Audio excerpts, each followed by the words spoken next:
هلا وهلا بنات، شلونكم؟ شو اخباركم؟ ان شاء الله تكونون بخير. ورجعت لكم فيديو جديد ان شاء الله ينال اعجابكم.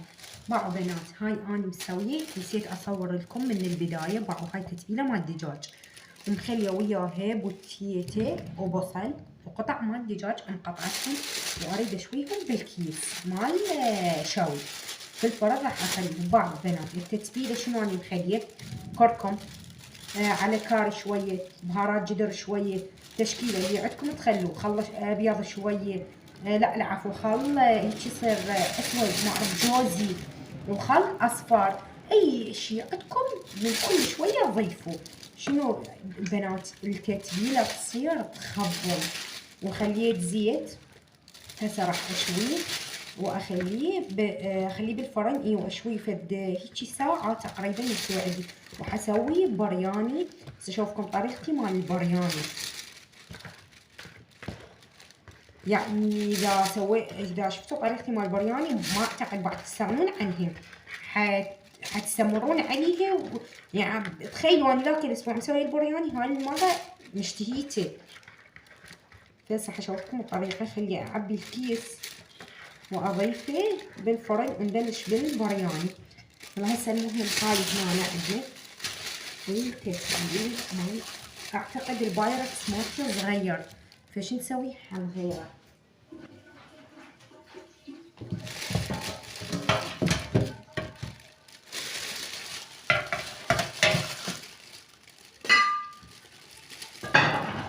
شلته للبايركس مثل ما تشوفون. جبت هاي الصينيه مال الفرن الكهربائي.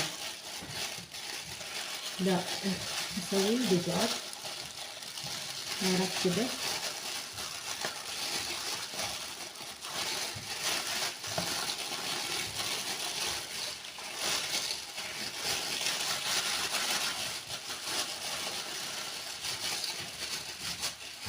باعوا بنات ليش حسوي؟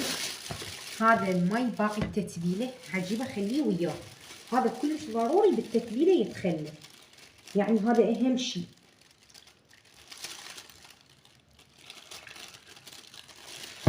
باعوا هيجي فد شويه زيت اضافه. انا عندي اهم شيء الزيت بهاي الاكله. بس شو نسوي؟ نشده كل الزين.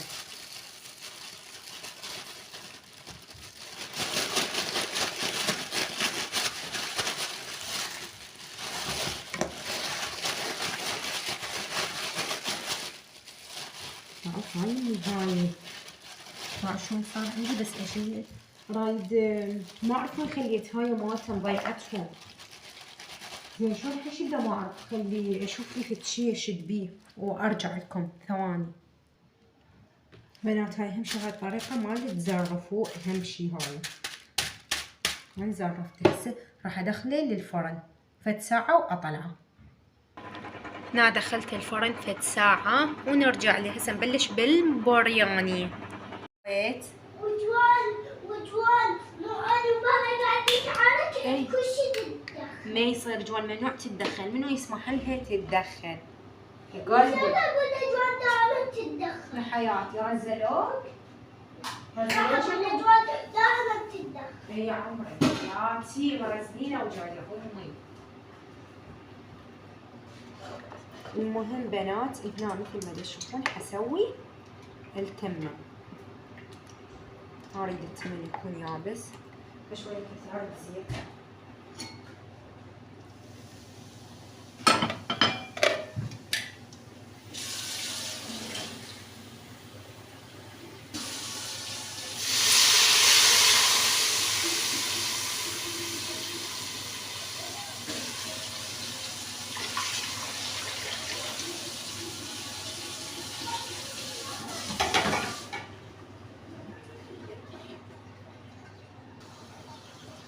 باعوا بنات هنا ضفت البهارات اللي هي ضفت شويه كاري، بهارات برياني، بهارات جدر، يعني اني اشكل اي شيء قاعد اني اخليه.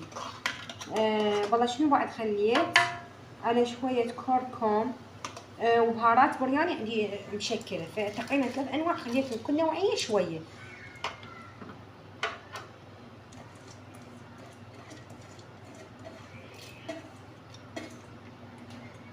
جون جيبي لي ماما شعريه للكرتون، جيبي لي كيسين للكرتون. ايه. هسه راح اسوي الحلاوه مال الشعريه وارجع اخبطها وياه، اخبطها وياه تمن من يستوي. بنات اني متاكده هاي الطريقه كلش حتحبوها. اني ما كنت اعرف اسوي طريقه البرياني هاي، كنت اسوي طريقه مختلفه بكل المكونات يعني اجمعها سوا، فهمتوني؟ صدفه ذاك الشهر رحنا البيت عمي، فشفت زوجة عمي تطبخ هاي الطريقة بحيث سوت برياني. بنات ما احكي لكم والله لحد الان طعمه بحلقي. رجعت البيت سويت مثله، الطعم ما طلع نفس الشيء، ما اعرف ما ضبطت. هسه دا اسوي مرة ثانية، يعني لازم اتعلم متت بيه، الطعمه ما شاء الله يخبل. هسه هنا حسوي الشعرية، اضيف زيت،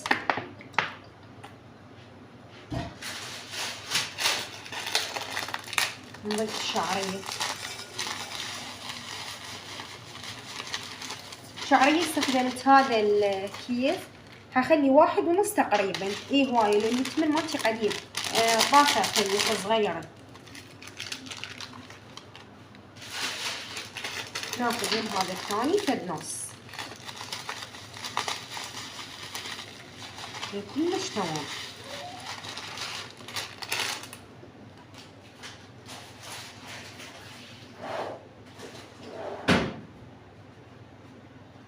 وهنا هسه هم على الحلاوة هم نخلي بهارات، بس المهم عندي شوية تستوي.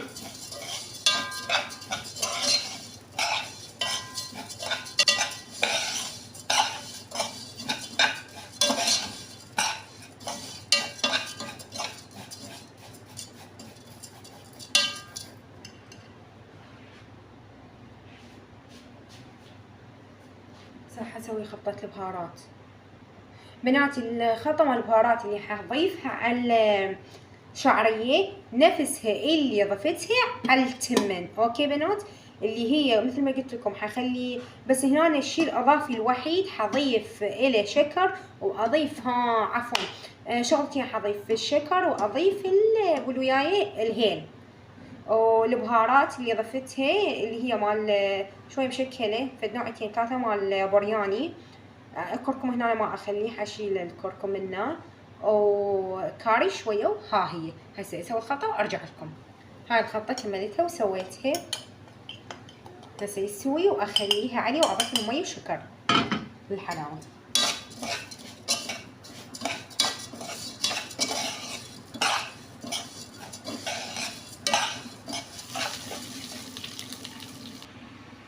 واو الجو اليوم مطر، اني اشوفكم ماطر، جوي خب والله اليوم ما شاء الله فت حلو.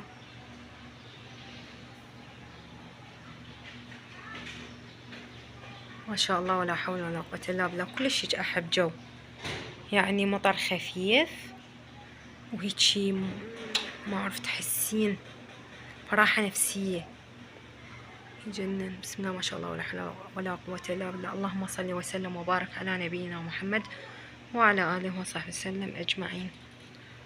ما شاء الله. نرجع نشوف الشعرية مالتي بلشت هسه تستوي. بنات سووا الوقت وصوموا أيام البيض 3 أيام، صوموا اثنين وخميس، بحيث أنا كل شيء أديني الصيام وكل الوقت أجرب ما تتوقعون، بحيث على قولتها بنت عمتي تقول لي آية إذا هسه ما نصوم شو بنصوم؟ يعني بعد 40 سنة بعد ما أعتقد دينا حيل نصوم، والله أعلم. مدام هسه بعدنا بالعشرينات والثلاثينات واحد يصوم مدام بحيله، يعني هاي أيامنا والله ما تتعوض.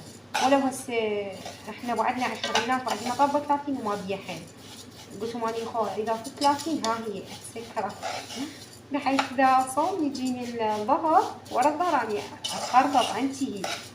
سبحان الله كل واحد وقابليته ومقدرته، اللي يقدر خليه يصوم ليش لا، حرامات فعلا يعني أيام ما تتعوض.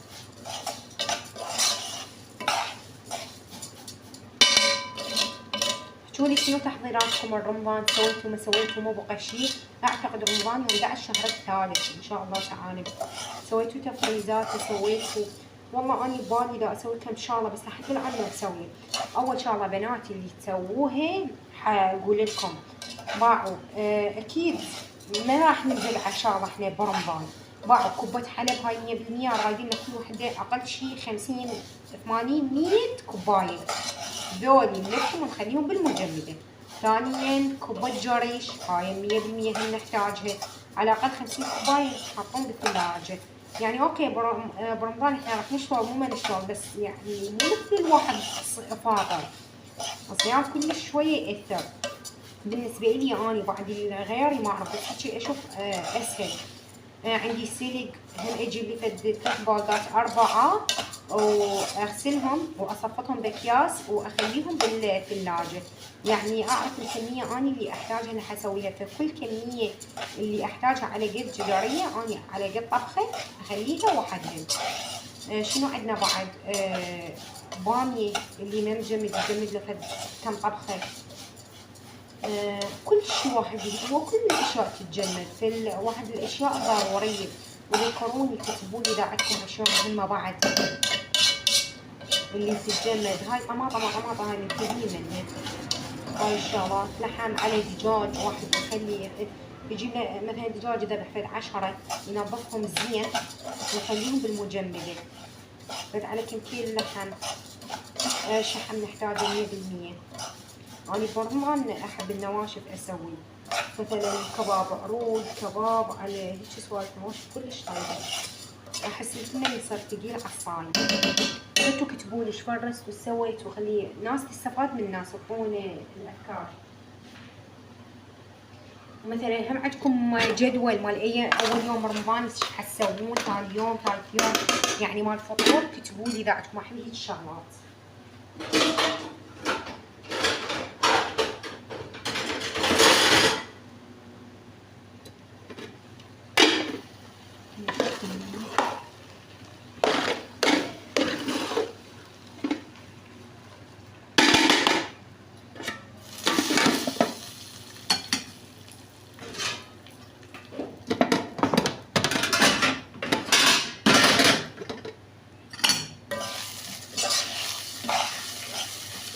هسه ناخذ عندي الشعرية ونضيف لها البهارات اللي اني خاطتهم،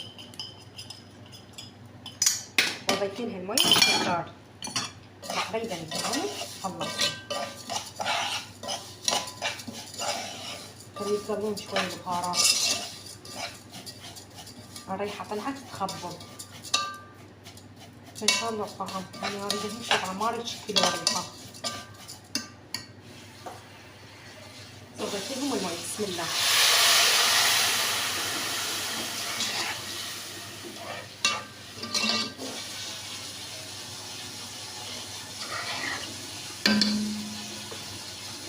غسلتوها تقريبا 3 مرات تستوي. هسه راح تستوي واضيف البوتيتا والبازاليا عليها. ها هي تقريبا مالها. اذا عندك اضيف لها الشكر. باعوا الحلاوة حسب انتو اللي تحبوه. انا كمية الشكر هاي اللي ضفتها، اريدها شوية حلوة.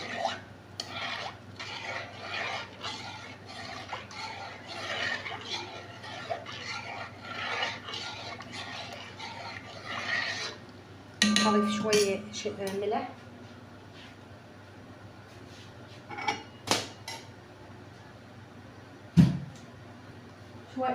شوية رشة ملح نكسر الحلا. هسه هنا تمام عندنا.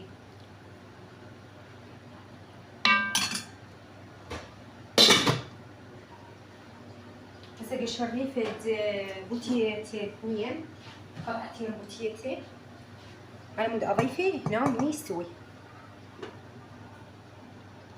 هنا جبت مكعبين بوتيتا غسلتهم شويه خاف بيهم تراب او شيء، وهسه حقشرهم واقطعهم هنا. هون خلي اقشرهم وياكم.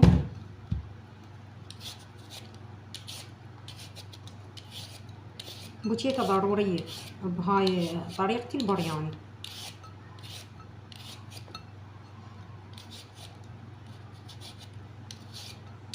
بنات هاي طريقة البرياني اتذكر كانت عمتي تسويها، ما اعرف اني هسه ما ماكلتها من ايدها، مغيرة طريقتها يعني على طريقة قبل، بس كانت شنو تسوي اتذكر لحد الان، اقولها تقول ما اعرف ناسية. فكانت شي تسوي، تخلي دجاج، بنات شلون دجاج يعني طبخ كامل وتفلسه ويا البرياني يطلع فطيب ماكو هيجي. ما شاء الله هو شو هم قرايبي ياكلون كلهم يخبل ما بي ولا غلطه، يعني اريد واحد ياكله ما طيب ماكو، يا بيت اللي اروح له لازم اخذ طريقه من عنده، فاكلهم كلش طيب وتتبع النفس طبعا. نشوف هسه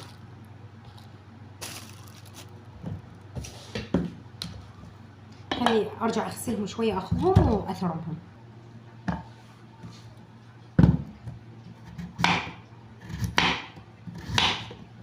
هسه اقطعهم مكعبات ناعمه. هسه تشوفون بهالطريقه، ما اريدهم شويه خشنات، لا احس شكلهم ارتب واحلى.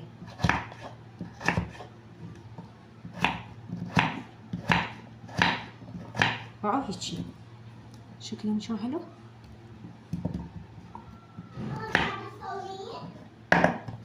ايه حبيبتي. بنات ذكرت هسه دا اصلا بالبوتشي تذكرت بنات فتحت بيج عطور على الانستا والفيس، اريدكم هناك تسوون هجوم وتكتبوا لي جينات ايو من اليوتيوب، تمام؟ حخلي لكم اليوزر والرابط، وفوتوا هناك كتبوا عطور ومنتجات عنايه، وطوني رايكم. طبعا شغلات كلها خاصه مال عنايه كلها ماركه، تمام بنات؟ اكيد ما راح تقصرون. واهم شي بنات الفيديو اريد لايك واشتراك، وعلى مود الفيديو يوصل لاكبر عدد من المتابعين. دا تكبر قناتنا الحمد لله، وعبرنا 2000 مشترك، واحبكم كل شويه يا احلى بنات بالعالم. بنات هذا يوزر الانستا ويوزر الفيس، تعالوا كتبوا لي جينات ايو من اليوتيوب. وهنا تقريبا شنو اكلنا خلص. وهنا هذا البرياني والدجاج اللي سويته بالكيس. حبايبي لهنا وينتهي الفيديو، لا تنسون لايك واشتراك وتفعيل زر الجرس. مع الف سلامة.